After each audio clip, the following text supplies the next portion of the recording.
WSPR. Sound of News. Keith Silver reporting. Moscow Premier Khrushchev says war might have started if the U.S. tried to push its convoy through the Russian blockade in the latest Berlin incident.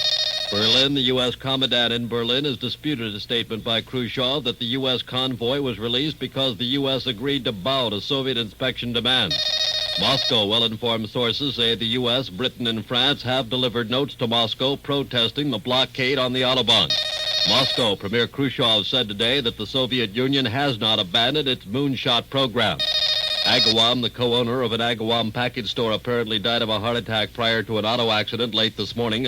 53-year-old Aldo Massi of 98 Maple Street apparently suffered the seizure just before his car raced out of control at the corner of Walnut and Winthrop Streets and into a telephone pole.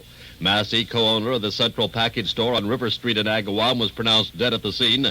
Medical examiner Dr. William Mosig ruled it was his opinion the victim had suffered a fatal heart attack prior to the accident.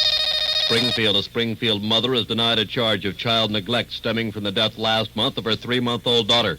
Mrs. Jean Krull of 18 Talbot Street was arraigned in district court today. Her case was continued to November 14th. Mrs. Krull was returned to Springfield yesterday from Warren, Michigan, after reportedly leaving the city following the death of her daughter, Catherine. The woman's husband, Carl, was acquitted of a similar charge in an earlier court appearance.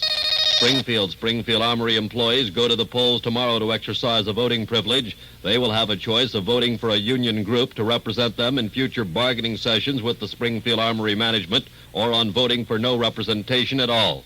Westover Air Force Base, a 35-foot Air Force van will pull up in front of Westover Service Club on November the 20th, carrying the U.S. Air Force Documentary Art Program exhibit, which will be on display at the base from November 22nd to December 1st.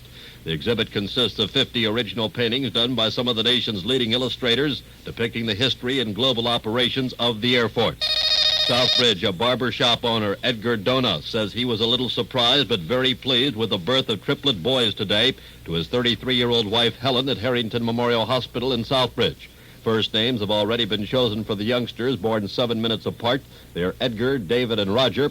The triplet boys join a family of 4 girls and a boy ranging in age from 14 years to 16 months. Big R radar reports rain this afternoon, tonight, and most of tomorrow, becoming moderate at times tonight and early tomorrow, with increasing winds tonight.